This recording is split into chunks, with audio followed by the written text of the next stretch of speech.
Bonjour chers agilistes.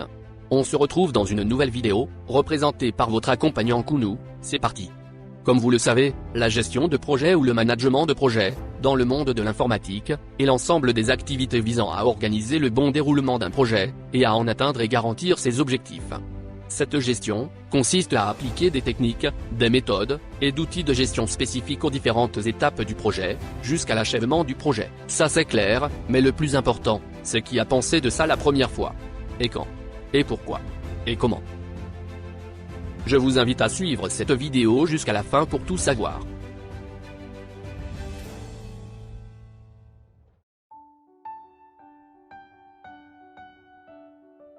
Avant l'apparition de l'approche agile, des approches traditionnelles prédictives et séquentielles ont été utilisées, de type cycle en V ou waterfall, en cascade. Vous trouverez une vidéo est déjà publiée sur la chaîne Kounou, qui explique un peu le modèle waterfall. Ces approches traditionnelles attendent généralement du client une expression détaillée et validée du besoin, en laissant peu de place au changement. La réalisation dure le temps qu'il faut, et le rendez-vous est repris avec le client pour la recette. Et là, la première chose à savoir, c'est que l'approche agile n'est pas un effet de mode né de la dernière pluie. En effet, la première approche de gestion de projet de développement itératif date de 1986. Takoshi et Nonaka ont publié leur article « The New Product Development Game », qui est souvent cité comme l'inspiration du framework Scrum. Cet article décrit une approche de rugby, où le processus de développement de produits émerge de l'interaction constante d'une équipe multidisciplinaire, triée sur le volet, dont les membres travaillent ensemble du début à la fin.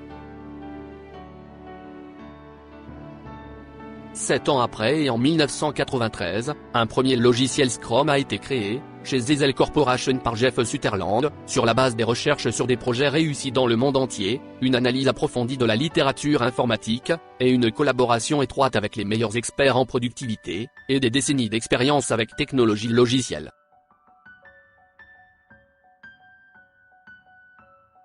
Jeff Sutherland était l'ingénieur en chef de l'équipe Object Studio, et c'est lui qui a fait la définition des rôles Scrum, l'embauche du premier Product Owner et Scrum Master, le développement du premier Product Backlog, et Sprint Backlog, et qui a construit le premier portefeuille de produits créé avec Scrum. Cette équipe a lu « The New Product Development Game » dans le Harvard Business Review, la revue américaine sur le monde de l'entreprise. Dans ce sens, Jeff a dit que le travail de Nonaka était un radeau de sauvetage dans une tempête de l'océan, et nous l'avons tous attrapé et tenu. En début de 2001, 17 développeurs des logiciels se sont rencontrés, à la station de ski Lodge à Snowbird, dans les montagnes Wasatch, de l'Utah. Pour trouver un champ d'entente entre leurs différentes approches du développement logiciel, cette rencontre a dévoilé le manifeste pour le développement logiciel agile.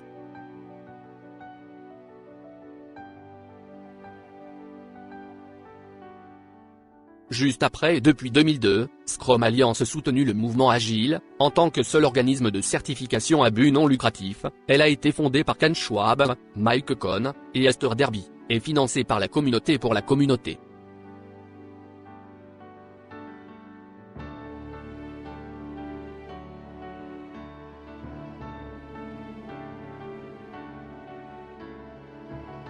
En 2006, Jeff Sutherland a créé sa propre société, Scrum Inc. Il continue d'offrir et d'enseigner les cours, certifiés de Scrum Master, et certifiés de Scrum Product Owner, via Scrum Alliance. Et afin d'évoluer l'agile dans toute l'entreprise, un nouveau framework nommé Safe, Scaled Agile Framework est né en 2007. Ce framework est conçu pour aider les entreprises, de manière continue et plus efficace, à générer de la valeur et d'accélérer la mise sur le marché, et d'augmenter considérablement la productivité et la qualité, et d'améliorer l'engagement des employés. Ensuite et en 2009, Ken Schwab a quitté Scrum Alliance, après un grave accident de vélo, et a fondé Scrum.org, pour améliorer encore la qualité et l'efficacité de Scrum, principalement à travers la série Professional Scrum.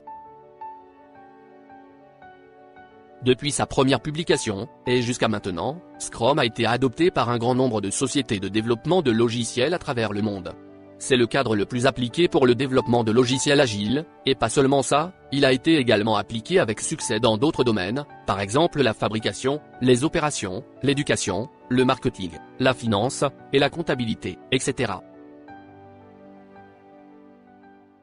Cette partie touche à sa fin, soyez précieux et partagez la vidéo. Et n'oubliez pas qu'on est présent sur Facebook et Twitter et LinkedIn. Suivez-nous, pour avoir plus d'informations. À très bientôt.